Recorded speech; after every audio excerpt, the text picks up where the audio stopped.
Beyond Good and Evil 2 has reached almost mythical status at this point. Of course, Ubisoft have been teasing us with its existence for years, promising us that they're working on it, yada yada yada.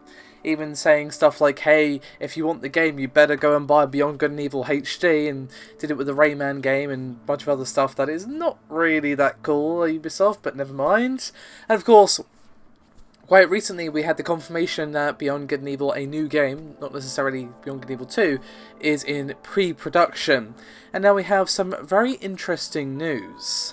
Now of course, this isn't confirmed, this is according to sources of Let's Play video games, and according to their source, Beyond Good and Evil, the new one, is more of a reboot than a strict sequel. However, don't lose hope just yet, because from what they describe, it actually sounds really awesome.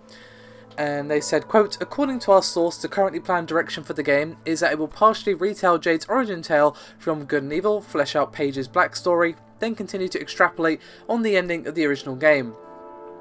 The intention is that players who have not played the original title will be able to jump into the new game, which will feature a subtitle rather than a number at the end of its title, and understand both who Jade is and what drives Paige. It also seeks to provide closure to fans of the original, wondering what the cliffhanger at the end meant for the series' ongoing plot.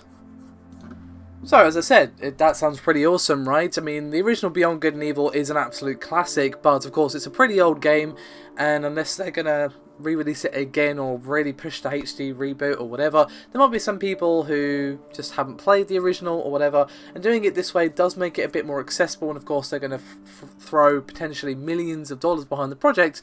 That's not that unreasonable to be like, you know what, let's kind of retell the original story in a more concise fashion, flesh out the backstories, and continue on from the original story to give that closure to the original ending of Beyond Good and Evil.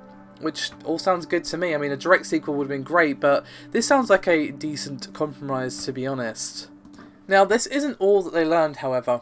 Again, according to their source, and this lines up with something we've heard previously, that this game is set to be an NX exclusive with a 2018 release. Now, the 2018 release date is not something we've heard before, at least as far as I know.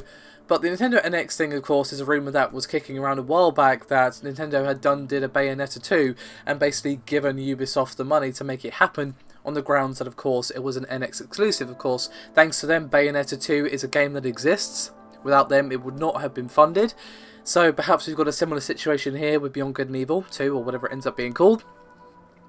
And Let's Play Video Games continues, quote, additionally, we have learned from a separate source that there are plans for a new CG trailer for the game to be shown alongside the NX reveal. Much like the 2008 trailer, this is planned to be a tone piece rather than a plot or gameplay reveal, and will be used to announce its NX exclusivity.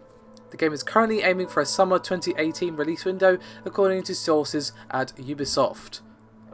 Now, as with any rumour, an unconfirmed source and all of that, do take this with a massive pinch of salt, especially when it comes to Beyond Good and Evil. We've heard so much stuff about this game over the years, but Let's Play Video Games have been pretty credible in the past. Of course, Laura Kate Dale, one of their main guys over at the website there, was responsible for the leak of Until Dawn Rush of Blood. Everyone said, oh no, that isn't true. The devs said it wasn't true, and of course she was right, and here we are. So basically, Laura's been right before, and she's got some sources that are telling us these things, which makes me to believe that it's probably more likely to be true than not true. It sounds pretty good to me, to be honest. I might actually go back and replay Beyond Good and Evil. It's given me a hankering, you know? Anyway, thank you very much for watching, guys. I'll see you next time.